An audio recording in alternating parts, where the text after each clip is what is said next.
Hello guys, আমি আজকে restaurant স্টাইলে চিকেন ফ্রাই করে দেখাচ্ছি। কেএফসি স্টাইল বা সিপি বারবিকিউ। তো কেএফসি স্টাইলে আমি চিকেন ফ্রাইটা করে দেখাচ্ছি। তো তার জন্য আমার প্রথমে যেটি লাগবে সেটা হচ্ছে গিয়ে 2 টেবিল চামচ আদা রসুন বাটা, 1 চা চামচ মরিচ বাটা, মরিচের গুঁড়া, আর গোলমরিচের গুঁড়া লাগবে 1 চা চামচ। তারপরে গরম মশলা গুঁড়া লাগবে 1 চা চামচ।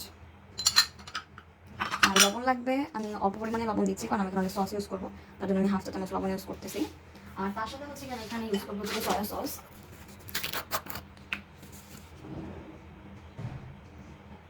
সস আমি 1 টেবিল চামচ পরিমাণে ইউজ করেছি। এখন হচ্ছে এটাকে ভালো করে একটু মাখিয়ে নেব। হাত দিয়ে মাখাচ্ছি, বাঙালি বলে কথা। হাত দিয়ে মাখালে হচ্ছে কি মনে হয় মশলার ভিতরে মশলাগুলো ভালো মতো যাবে, মাছের ভিতরে খেতে ওরকম মজা লাগবে।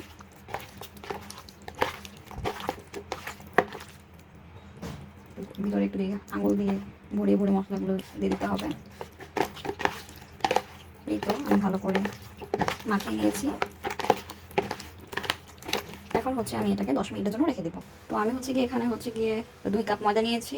তারপরে এখানে হচ্ছে আমি 1 চামচ মরিচের গুঁড়া নিয়েছি, 1 চামচ হচ্ছে গিয়ে আমি 1/2 টেবিল চামচ মরিচের গুঁড়া নিয়েছি, আর 1/2 টেবিল চামচ জিরার গুঁড়া, আর 1/2 টেবিল চামচ ধনিয়া গুঁড়া নিয়েছি। আর অরিগানো দিয়েছি আমি 1 টেবিল চামচের মতো, আর লবণ দিয়েছি আমি 1/2 টেবিল চামচের মতো। দিয়ে ভালো করে একটু মিক্স করে নিচ্ছি। আর গোলমরিচের গুঁড়াও দিয়েছি আমি 1/2 টেবিল চামচের মতো। এখন আমার অলরেডি ভালো করে মিক্স করা কমপ্লিট। দেখতেই পাচ্ছেন আমার অলরেডি মিক্স করা কমপ্লিট। আচ্ছা, আমি একটু চিকেন নিয়েছি, চিকেনটাকে ভালো করে একটু আটাটা ভরে ময়দাটাকে ভরিয়ে নিই। এখন একটু ঝেড়ে নিচ্ছি। তারপর হচ্ছে এখানে একটু আমি মিডিয়াম পরিমাণে গরম পানি নিয়েছি, হালকা হাত দেওয়ার মতো পরিমাণে। তারপরে হচ্ছে এখানে আটাগুলো দিয়ে জাস্ট একটু চেপে চেপে নিতে হবে। উপরে যে ক্রিসপিনেসটা হবে সেটা এই চেপে নেওয়ার কারণেই হবে।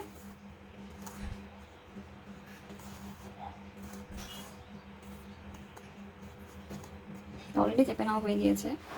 এখন হচ্ছে আমি আরেকটা করে নিচ্ছি।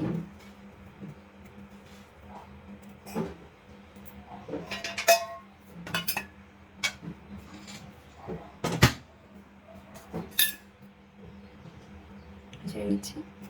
এখন আমি আরেকটা চিকেন নিয়ে নিয়েছি, এটাও একটু ভালো করে আমি কোট করে দিব।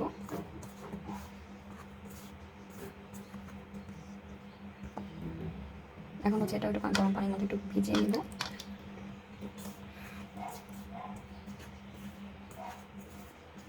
এখন হচ্ছে করে একটু চেপে চেপে নিব।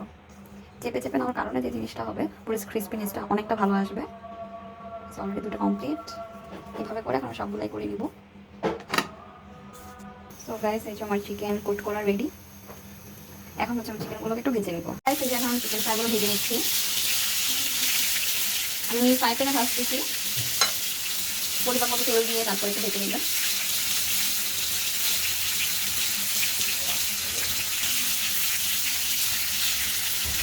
ভালো করে অলরেডি হচ্ছে কি আমার চিকেন ফ্রাইটি বানানো হয়ে গিয়েছে। দেখতেই পাচ্ছেন কতটা সুন্দর হয়েছে। তো অবশ্যই আপনারা সবাই বানাবেন। আবারও দেখা হবে অন্য কোনো ভিডিওতে। লাইক করবেন, কমেন্ট করবেন, সাবস্ক্রাইব করবেন। Tata, bye bye.